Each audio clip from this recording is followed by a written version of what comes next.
Now, let's get going with the digital SAT format.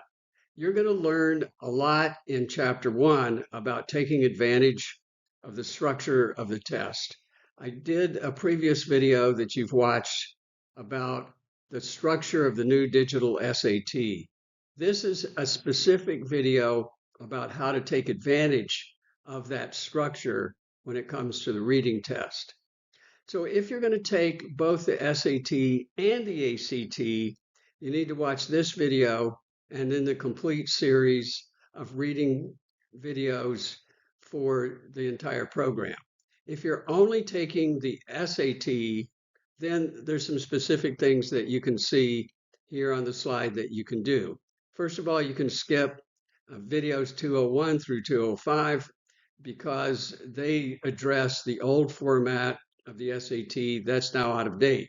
But watch this video and then watch 206 and 206.1 because those are the very specific reading strategies that you take and you use in order to avoid the traps and the tricks that the test writers have used for years to keep you confused when it comes down to picking the right answer on a reading test, because we all know that it always seems like that for most of the questions, there's two right answers. Well, I'm going to talk in chapters 206 and 206.1 about how to avoid that and what the characteristics of right and wrong answers are. So you got to watch that. You can skip 207 and 208 because they have specifically things to do with the old test. Then in addition, because there's editing, that is basic English grammar and modifying things that are written, and some of the questions on the new SAT reading test, which they call reading, but it is also a lot of editing. You need to watch chapter 3 so that you can learn what basic grammar skills and rhetorical skills you're going to need to do well on what they call reading, but they're not simply reading. They're grammar skills, and you've got to be sure that you go ahead and review those things.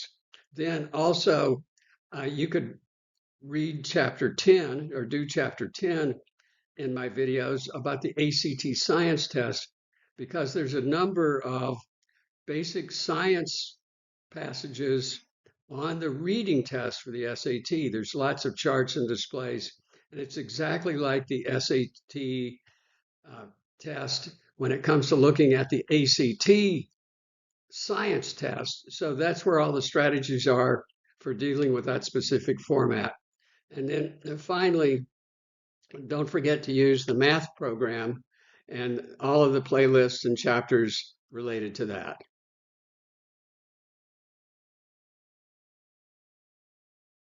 Okay, now in the reading section, in addition to the grammar stuff that's completely different than reading, but it's part of your reading score, are traditional reading questions and science data questions. And so they come in a particular kinds of question types. And I've got a nice chart for you here. I suggest that kind of cut and paste that chart into your notes so you have that, because each one of those question types has its own little flag. So for example, some of the reading questions are main idea questions, some are purpose questions, some are function questions. Why did the author use this particular sentence? Or what is the function of the sentence? You will find the bold highlighted words on this chart in the questions. That's going to help you as you take the questions.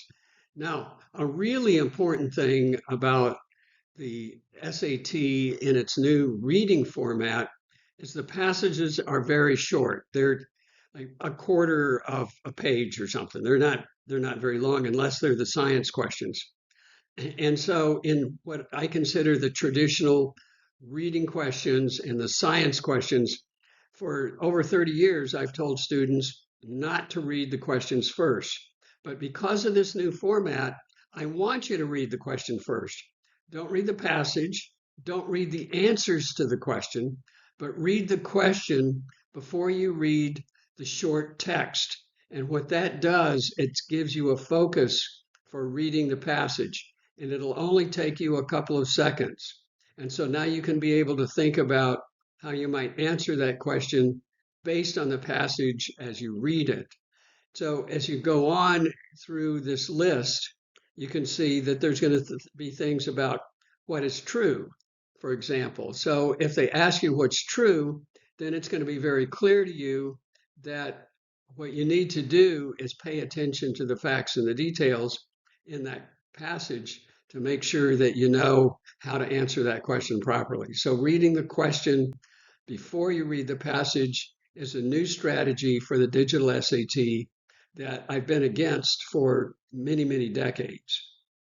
And then in science, I want you to go ahead and do ACT Chapter 10 because that deals with reading science, reading data displays, and how to answer questions related to the science type questions. And you're going to get probably 5 or 6 of those on your test, so they become an important part of the test.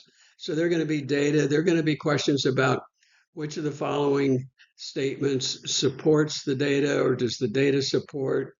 Which one of the statements are weakened by the data table? And then it'll say according to the text. Well, then you're not reading the table, you're reading the text. You got to be careful. So that's why I say read the questions first and then read the passages. Now, keep in mind, don't read the answers, just read the questions and move on from there. So good luck with that part. Those strategies should really help you out on the test. You're exactly right. We're back to this again. There are those 8 question types for the reading test that are very, very important for you. And you can see they're words or phrases. That's the first one in that section, and they're all going to be together. Then there's going to be reading type questions. Then there's going to be text versus text questions and science questions, and completes the passage question or standard English questions and so forth. We've talked about those a couple of other times. You can see there, they're about the right number there are per test. This is an average based on the 4 actual release tests that you'll find in the official SAT study guide for the digital test and on the 4 tests that were originally released on Blue Book. I've looked at test numbers 5 and 6 that were just released recently, and they're very similar. And I've categorized them, as you can see on this chart. There are some types that are very, very quick to do. They're just a simple short passage and simple short answers, and they don't take very much time. So I've called those the quick questions. Then there's one medium type, and that's sort of the standard traditional reading test questions where you're going to have a paragraph or so and a fairly straightforward question and a series of answers that might range from 1 to 3 lines. And they're just like we've always had on the SAT and the ACT tests. Then there's some question types that are going to be more demanding of your time. And those question types are test versus text. So those are where you've got 2 authors writing about the same topic, and they stand out on the page. It'll say text 1, text 2, and you'll have to compare and contrast with the questions. And that's why on the previous videos, I said I wanted you to look at the question first, because now as you approach that particular question type, you know whether you're trying to find out what's similar in the 2 texts or what's different in the 2 texts. Then there's also in the demanding section, the science data questions, where you've got a big chart, then you've got a passage, and then you get to the questions. Those take a lot of time. And finally, there's the note taking, where they ask you questions about what the notes that are presented to you in the reading passages do to help summarize a final statement in the question. So there's those kinds, but you can see that there's 3 pretty demanding types. There's a bunch of quick types, and there's 1 medium type. And I suggest that you take a different strategy as you go through the test based on your ability to finish on a time, and use this format of question types to your advantage. And we're going to talk about that next. Okay, let's finally talk about paths to improvement. If you are not having any trouble finishing it on time with the reading section, then I suggest you just keep on doing what you're doing. And if it ain't broke, don't fix it. So if you've got time to finish and go back, do a couple of questions to review and that kind of thing, then you don't need to worry about coming up with a different strategy, taking advantage of some of the things we've talked about. But if you're like most people and you'd like a little extra time, then doing the test questions in order as they're presented by the test during the digital displays is not the best plan. What you can do is you can take advantage of the things that we've been talking about and laying the groundwork for a specific game plan for the SAT digital reading test. And that is do the quick questions first, then do the moderate questions, the medium questions, and leave those demanding questions to the end.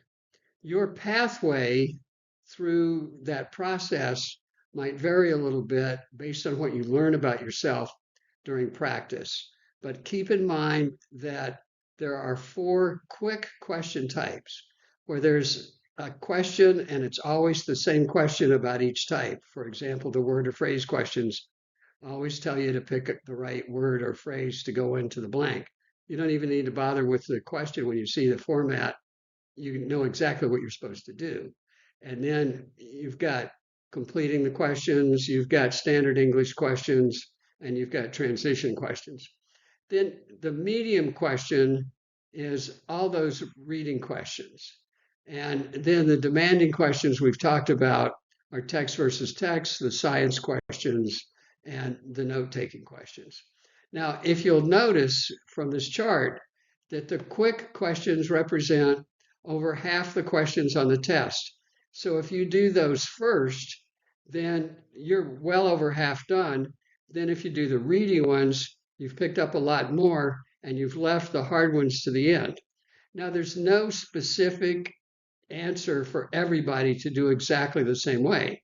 So for example, you might decide based on your practice, because you're the only one that can figure this out, based on your practice, that you're better off doing question types 5, 6, and 7, doing the reading, and then coming back and doing the words and phrases questions and putting off the demanding questions at the end. Other students like to do 1, 5, 6, 7 before they do reading and then jump to the others. Now, when you get to the end, you may find that the note-taking questions are easier and faster for you than the science questions. And so whether you do question 4 or type number 8 first or second, that's a very personal choice. Keep in mind there's only one question, this text versus text. So some students even do that one when they run into it, when they see it among the other reading questions. So your particular game plan is going to be your personalized game plan. I'm not going to sit here and tell you that there's one best way for every student. But you need to be aware that there's some quick question types. There's one medium, and that's the reading passage question type. And then there's 3 that are a little demanding. If you do it in this order, I want you to notice something. The quick question types represent over half the questions on the test. And so if you do the quick and the medium, you're over 2/3 of the way through answering the questions. And then you can use the techniques that are provided to you by the test taker when you're taking the test for going back and finding the questions that you've marked for review, the ones you've skipped, that you want to go back, the ones you've even answered, you want to go back and look at those. So those are great ways for you to go back and do the questions in the order that makes sense for you. Good luck. If you have any questions, please let me know and get on with the other videos that'll help you raise your score.